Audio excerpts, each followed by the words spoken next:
Assalamualaikum warahmatullahi wabarakatuh. Kita dapat bersama-sama untuk meneruskan perbincangan dalam kitab Usulud Dakwah yang karang tulis oleh Syekh Abdul Qadir Zaidan rahimallahu taala, yang mana kita masih lagi membincangkan dalam bab yang keempat, sistem akhlak dalam Islam.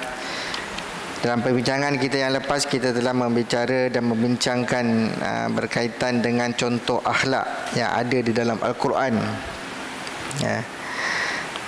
yang mana dan contoh akhlak yang ada dalam Al-Quran, yang pertama ialah memenuhi janji, yang kedua melarang mengatakan sesuatu yang belum kita ketahui, dan insyaAllah malam ini kita sambung perkara yang ketiga, iaitu larangan berlaku sombong dan takabur. Hadirin hadirat muslimin-muslimat yang dirahmati Allah Subhanahu wa taala. Dalam perkara ketiga pada malam ini kita membincangkan tentang larangan berlaku sombong dan takabur. Allah Subhanahu wa taala berfirman dalam surah Al-Isra, A'udzubillahi minasyaitonir rajim. Wala tamshi fil ardi maraha innaka lan takhriqal arda wa lan tablughal jibala tula. Allah SWT mengatakan, janganlah engkau berjalan di muka bumi dengan sombong, kerana engkau tiada bisa menembusi bumi dengan telapak kaki kamu, dan tak akan sampai dapat menembusi setinggi gunung. Dalam firman Allah SWT yang lain, dalam surah Yusuf, Allah SWT berfirman, A'udzubillahi minasyaitonirrajim, wala tusa'ir khaddaka linnas wala tamshi fil ardi maraha innallaha la yuhibbu kulla mukhtalin fakhur. Kata Allah, jangan engkau memalingkan muka kamu kerana memandang rendah kepada manusia, dan janganlah engkau berjalan di bumi dengan lagak sombong. Dua ayat Allah Subhanahu wa taala yang dinyatakan sebagai suatu larangan Allah Subhanahu wa taala agar tidak berlaku sombong dan takbur. Dia adalah antara contoh-contoh yang Allah Subhanahu wa taala minta kepada kita agar bersifat tawaduk dan rendah diri. Sebab itu Allah melarang kita daripada berlaku sombong dan takbur. Nanti dalam bahagian kedua daripada kitab ini jilid yang pertama, dalam jilid yang kedua nanti kan, ada dinyatakan sifat-sifat pendakwah. Antara yang dinyatakan oleh Syekh Abdul Qadir Zaidan dalam sifat-sifat pendakwah itu adalah tawaduk, rendah diri. Tetapi dalam membicarakan rendah diri itu, dia memperkenalkan kepada kita tentang sifat sombong dan takabur. Kerana apa?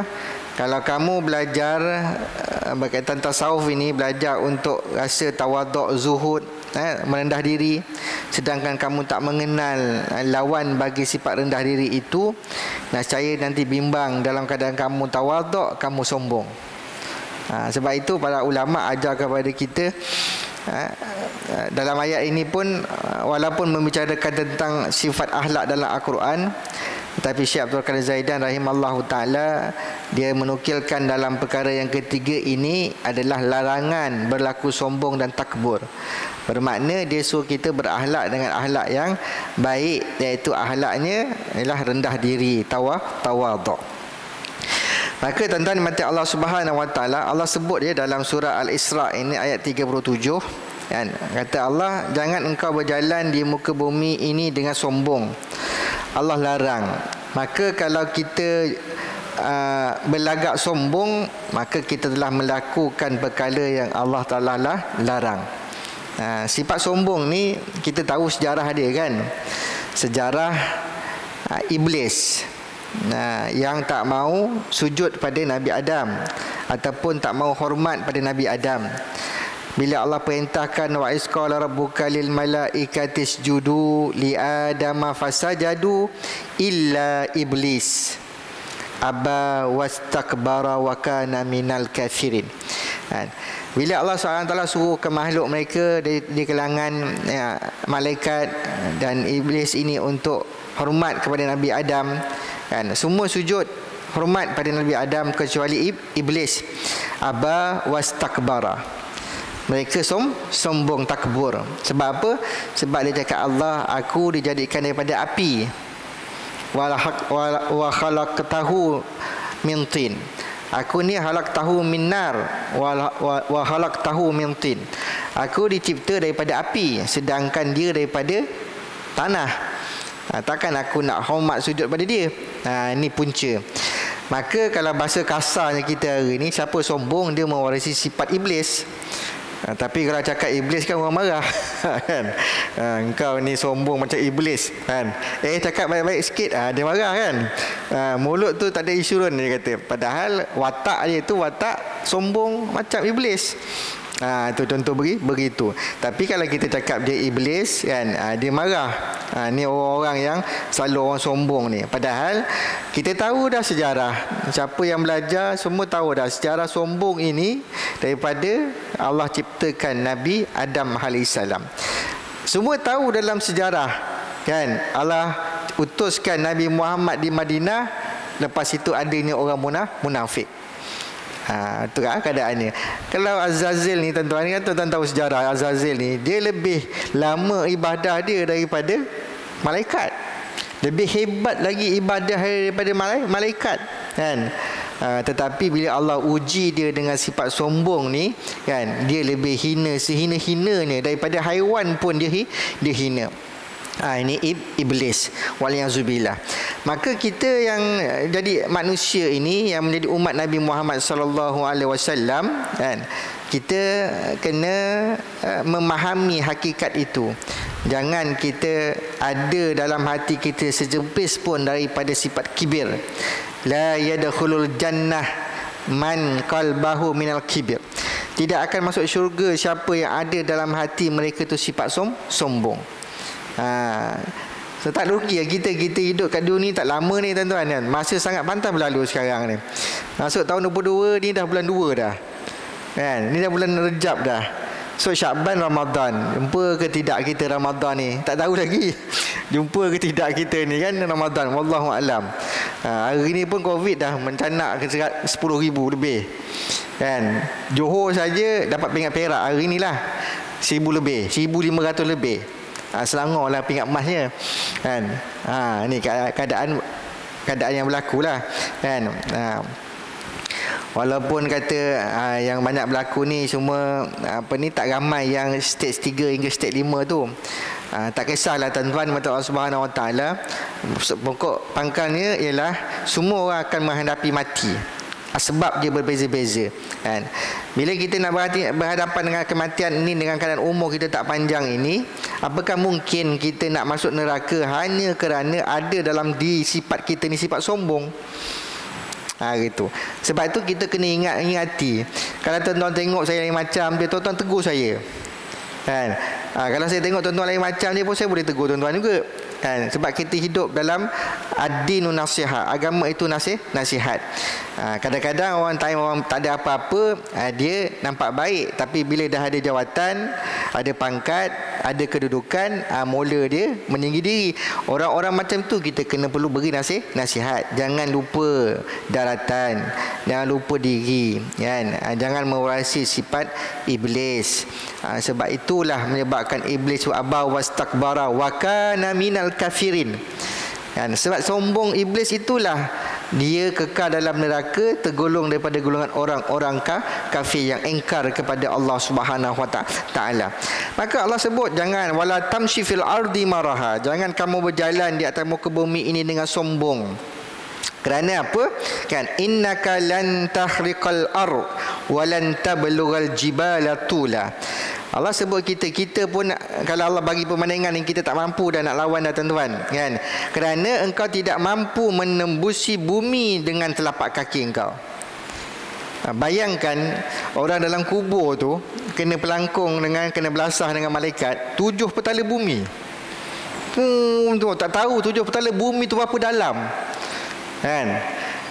Kalaulah boleh gegar sekali pukul boom dia gegar bumi ni kan. Contoh kena gempa. Setiap kali gempa itu rupanya ada orang dalam kubur kena belasah dengan malaikat. Ya Allah tuan-tuan kan. Kita tengah tidur pun goyang. Lagilah pula kalau rumah sebelah kubur. Contohlah kan. Tiap-tiap kali kena belasah je dengan malaikat, rumah dia gegar kan. Ya Allah akbar. Bayangkan.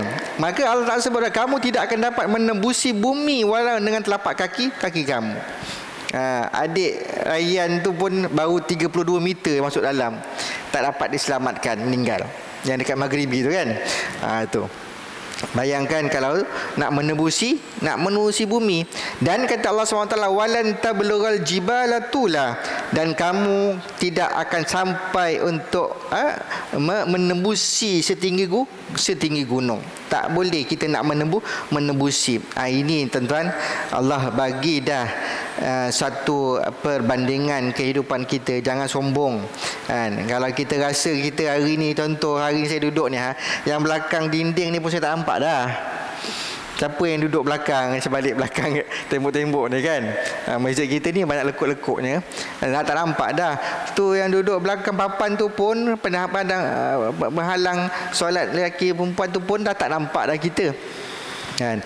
Bayangkan kalau kita ada sifat sombong.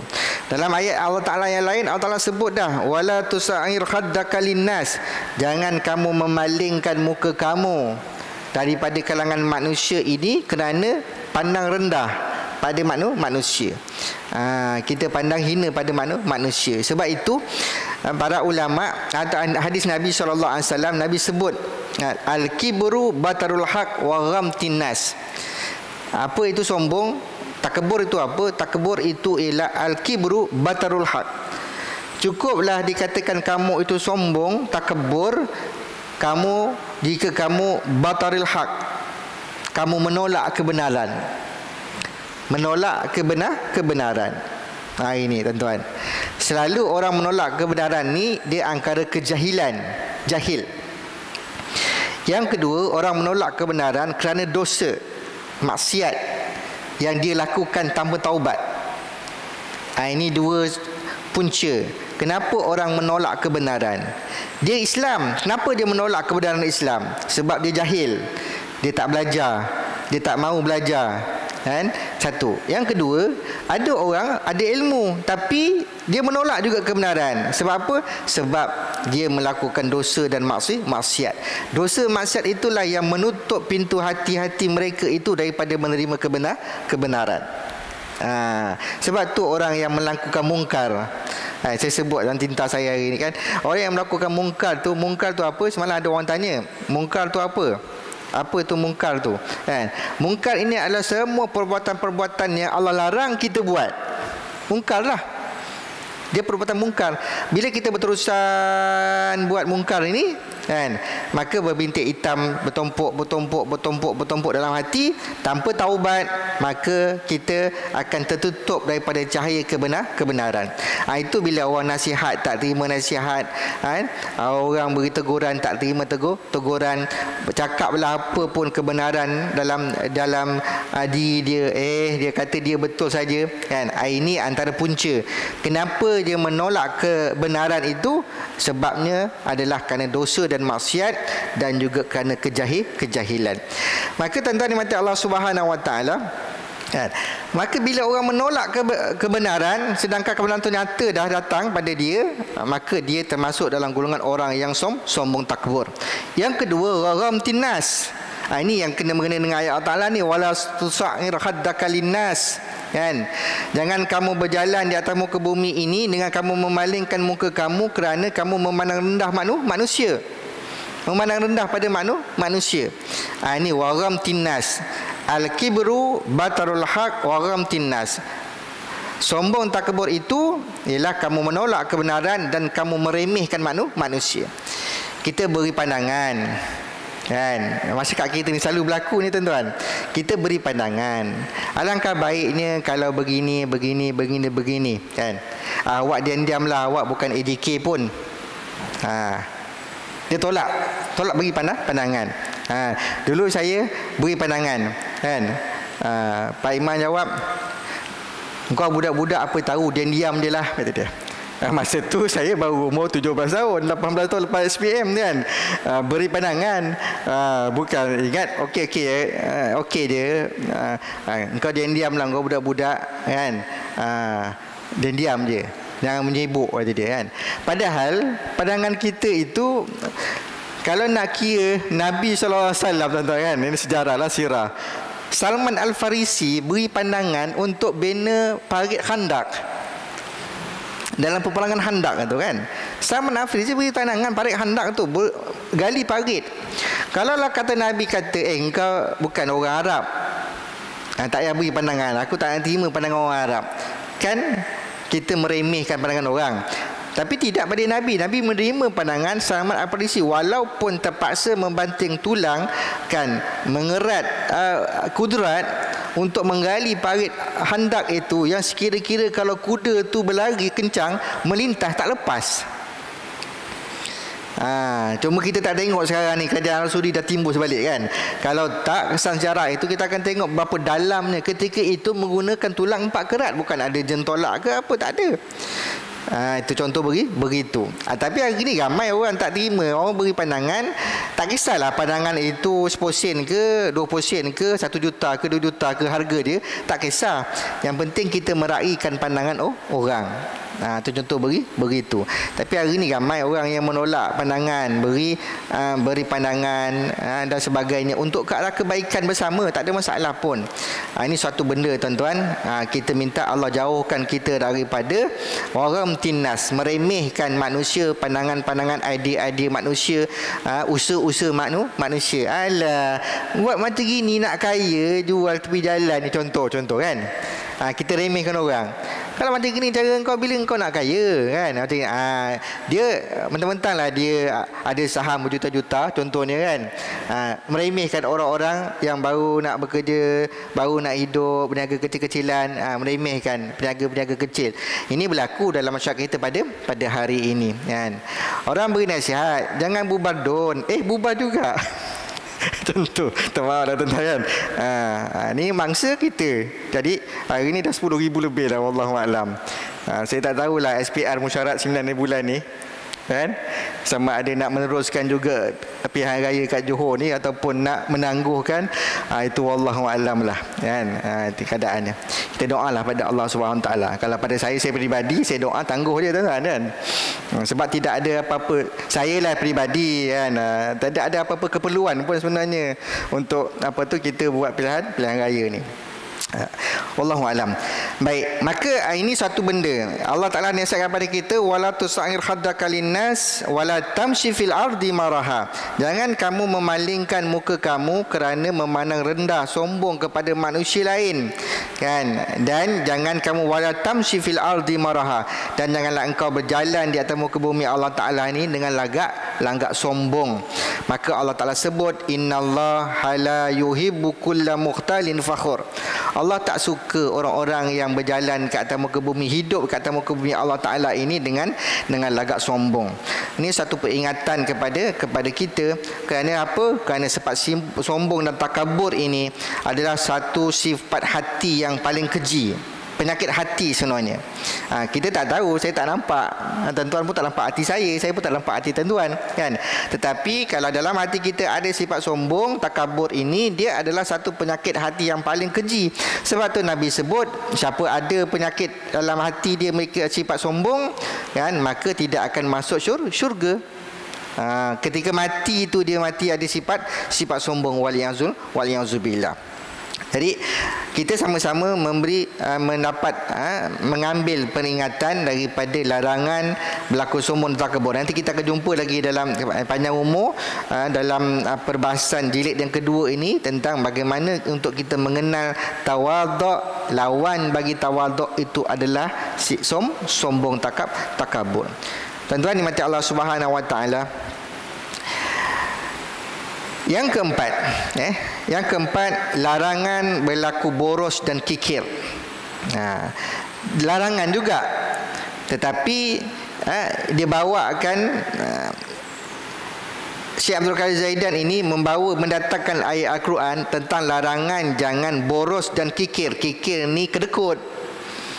Kikir kan. Kalau orang sebut kita ni apa, tangkai jering kan, kedekut. Tu larangan. Bermakna apabila disebut larangan berlaku boros dan kikir, kita sifat akhlaknya dalam Al-Quran adalah pemurah dan berjimat cermat. Pemurah dan berjimat cermat. Allah Ta'ala berfirman dalam Al-Quran, A'udzubillahi minasyaitonirrajim. Wa atizal qurba haqqahu wal miskin wa ibnas sabil wa la tubazzir tabzira innal mubazzirina kanu ikhwanas syayatin wa kana syaitanu lirabbih kafura. Berikanlah kepada kaum kerabat itu haknya masing-masing, dan kepada orang miskin dan kepada orang musafir. Janganlah engkau pemboros. Sesungguhnya orang yang pemboros itu saudara syaitan. Memboros ini dalam bahasa kita membazir. Jangan kamu membazir. Sesungguhnya orang yang membazir itu saudara syaitan. Adalah syaitan itu orang yang amat engkar kepada Tuhannya. Ni Allah tak sebut dah kan. Jangan ikut syaitan. Syaitan ini adalah hamba Allah, makhluk yang engkar kepada Allah Subhanahu Wa Taala. Maka syaitan ni memang suka untuk kita berlaku boros ataupun membazir, ataupun dia suka pada kita jadi kikir, jadi kedekut. Tuan-tuan yang macam Allah Subhanahu Wa Taala, Nabi pernah tegur kan Sa'ad bin Abi Waqqas ketika dia mengambil wuduk dengan air yang banyak. Nabi tegur, wahai Sa'ad, jangan membazir. Kan, sesungguhnya membazir itu amalan syaitan. Dalam ketika dia mengambil wuduk untuk ibadah pun Nabi tegur. Ni keadaannya. Sebab itu tuan-tuan yang Allah Taala, saya pernah lihat depan mata kepala saya sendiri kan, bagaimana Allahyarham Tuan Guru Nik Aziz Nikmat, Menteri Besar Kelantan, mudah-mudahan Allah merahmati dia, bagaimana dia mengambil wuduk bukan sekali, banyak kali kan. Dia mengambil wuduk dalam keadaan yang cukup cermat, ambil air kecil saja. Benda tu berlaku bila sekarang ni, contoh kan, bila saya duduk kat hospital, saya mengajar orang yang sakit itu berwuduk menggunakan botol spray tu tuan-tuan kan. Dulu kita pernah buat street dakwah dekat stadium untuk ambil wuduk, ajak orang semayang. Tak ada wuduk lah kata dia, nak masuk bilik air kotor apa semua sempit, tak ada tempat nak ambil wuduk. Kita ajak dia suruh ambil wuduk gunakan air yang paling jimat sekali, gunakan ambil wuduk. Maka baru terfikir balik bahawa sebenarnya kita ambil wuduk ni bukan perlu air yang besar. Air yang besar kita ambil wuduk tu sebenarnya nak memuaskan nafsu saja kan, nak beri keyakinan pada kita tu, alhamdulillah kata. Padahal yang ambil wuduk dengan air yang jatuh bawah tu lebih banyak jatuh bawah lagi pada ambil wuduk. Tapi bagaimana orang ke hospital kan, dengan ada tuala morning towel itu kan, letak atas riba dia ambil spray dia, botol spray tu yang syarat dia air mengalir kan, air mengalir. Dia dah boleh meratakan air ke anggota muka wuduk anggota muka ini dengan meratakan air tanpa membazirkan air seperti mana kita ambil wuduk hari ni. Contoh begitu. Sebab syarat sah wuduk, wamsahu biru'usikum wa aydiyakum ilal marafiq. Wamsahu, sapu muka, bukan simbah air kat muka kan. Kalau simbah air kat muka, baik kita mandi. Contoh begitu, baik kita mandi kan, basah sekali baju. Tu yang ada orang yang kadang ambil wuduk dia ada sifat was-was. Ya Allah, akbar, kesian tengok orang yang ada was-was ambil wuduk ni kan, basah baju dia apa semua, ambil wuduk tu basuh muka, basuh lagi. Was-was tu kan datang daripada syaitan. Minal jinnati wan nas. Qul a'udzu birabbin nas, malikin nas, ilahin nas, min syarril waswasil khannas. Apabila syaitan berjaya mewaswaskan kita untuk berwuduk dengan membanyakkan kali basuhan wuduk itu, bermakna dia telah berjaya untuk kita membazirkan air. Contoh begitu. Ini orang kata, ulama-ulama kita kata, dunia kita ni, fasa kita di akhir zaman ni akan dilanda dengan penyakit, kemudian dilanda dengan banjir yang besar, kemudian akan dilanda dengan kemarau yang panjang. Adakah betul kita akan berhadapan dengan kemarau yang panjang? sehingga merekah tanah-tanah dan tidak ada air untuk kita mandi, melainkan sedikit untuk kita minum daripada air yang ada, maka di situ akan membuktikan pada kita nanti bagaimana jimatnya kita gunakan air ini untuk berwuduk. Sebab itu hari ini kan, bila saya terangkan pada dia orang, kenapa Islam hari ini menawarkan kepada kita untuk berwuduk air debu tanah. Air debu tanah. Hari ni kalau kita kalau depan saya ni ada 100 orang, contoh tak 100 lah, ramai sangat. Depan saya ada 10 orang ni tuan-tuan, kalau suruh dia praktikal buat tayamum, saya belum tentu lagi 10-10 itu lulus 100%. Sebab macam tuan-tuan semua, ayah-ayah saya ni, kita ada ilmu tu, ada ilmu, belajar dulu sekolah, tapi buat tak? Tak buat kan? Tak buat.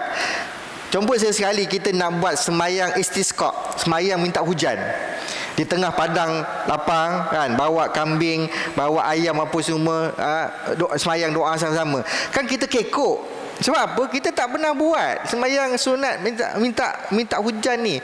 Sebab jarang kita dilanda kemarau yang panjang. Mesti beri taklimat dulu kan. Hatta kadang-kadang orang semayang jenazah pun kena beri taklimat dulu. Taklimat imam Allahu Akbar, takbir yang kedua dia rokok. Dia tak nampak depan Allahu Akbar, takbir kedua. Lepas Fatihah, nak selawat, dia rokok. Sebab apa? Dia tak biasa dengan suasana solat jenazah. Itulah keadaan kita. Kita ada ilmu tentang tayamum, tetapi kita tak pernah buat praktikal. Malah saya pernah tanya dalam 10 orang ni kan, siapa pernah guna tayamum untuk solat?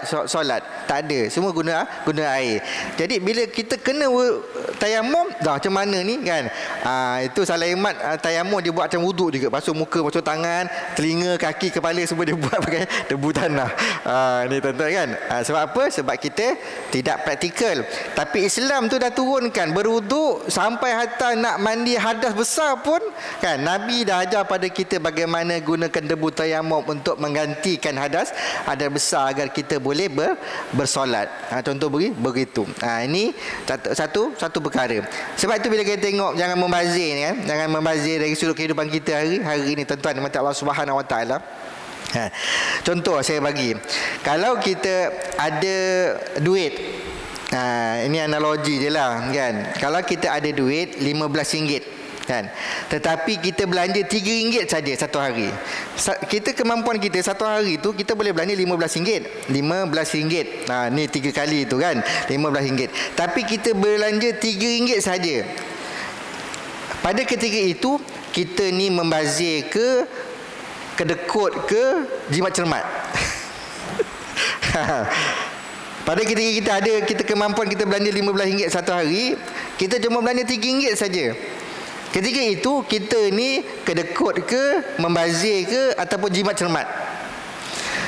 Selalu orang akan cakap jimat cermat kan? Tak, dia kedekut sebenarnya. Dia kedekut sebenarnya tu. Keadaannya begitu.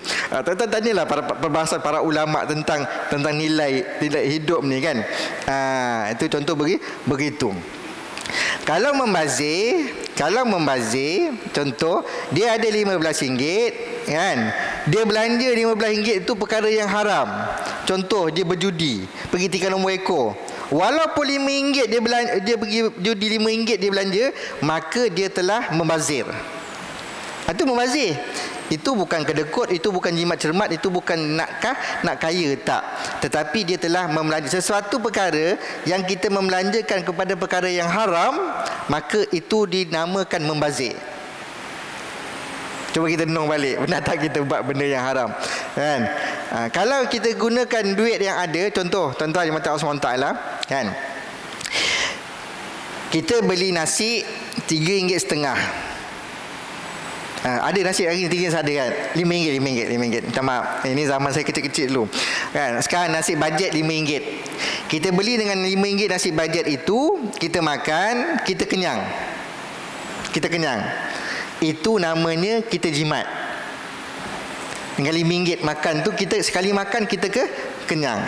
Itu namanya kita jimat kan. Tapi kalau kita beli makanan ringan, harga dia RM10, Harga dia RM10. Kita makan sekali tak kenyang. Itu nama dia apa? Itu nama dia membazir, boros. Kita tak faham? Faham cikgu? Faham kan? Kita beli makanan, nasi bajet RM5. Kita makan sekali kenyang. Itu jimat. Kita ada beli makanan RM10. Beli makanan RM10, makanan ringan. Kita makan tapi tak kenyang.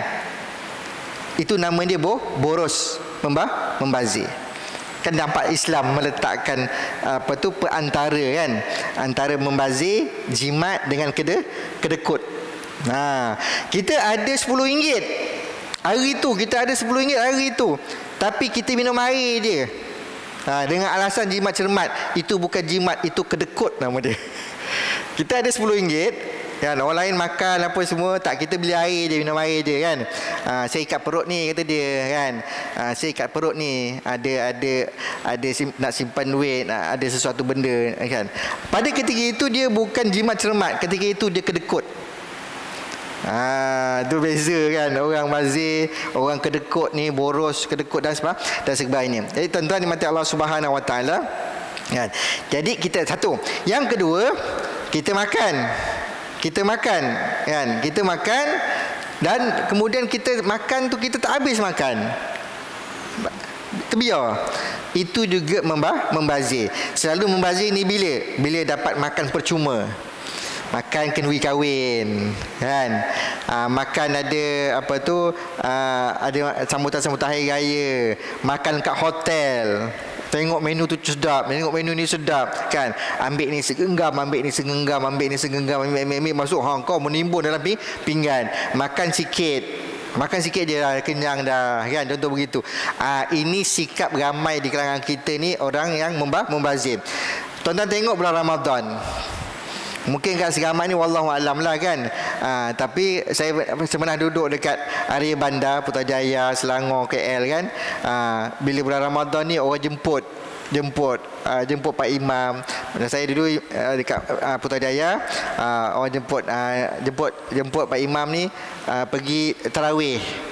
Lepas tarawih, orang VIP ni kan, lepas tarawih ada makan, ataupun sebelum tu buka puasa petang. Dia buat buka puasa petang, makan buffet. Masa tu sebelum Covid dulu kan, makan buffet.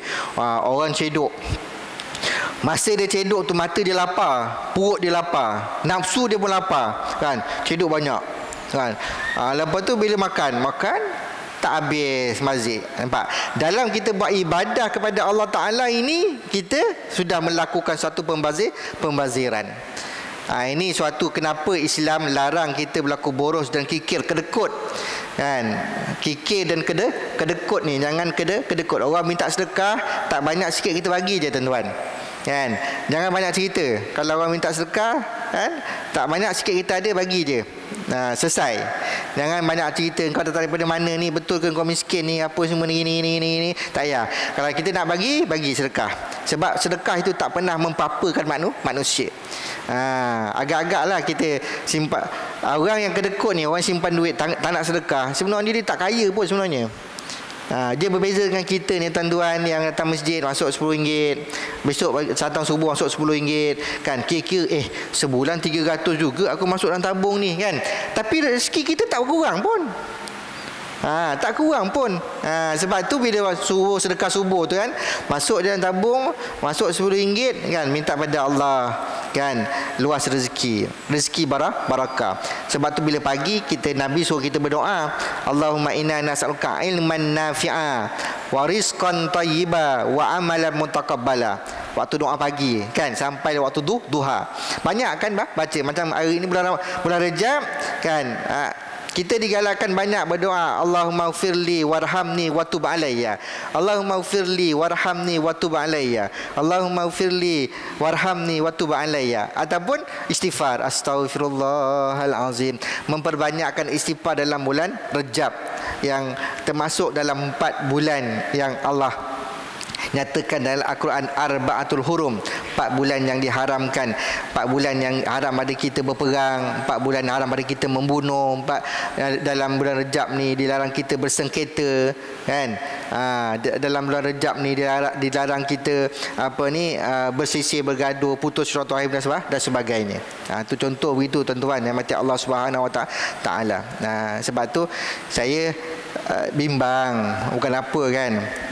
Kalau kata besok tadi cerita tadi ni, kalau 9 bulan ni kata SPR sekian penamaan calon, sekian waktu kempen berlaku dalam bulan Rejab, kita sangat bimbang. Dalam bulan Rejab itulah kita umat Islam bersengketa. Sedangkan dalam bulan Rejab tu Allah Ta'ala haramkan berperang.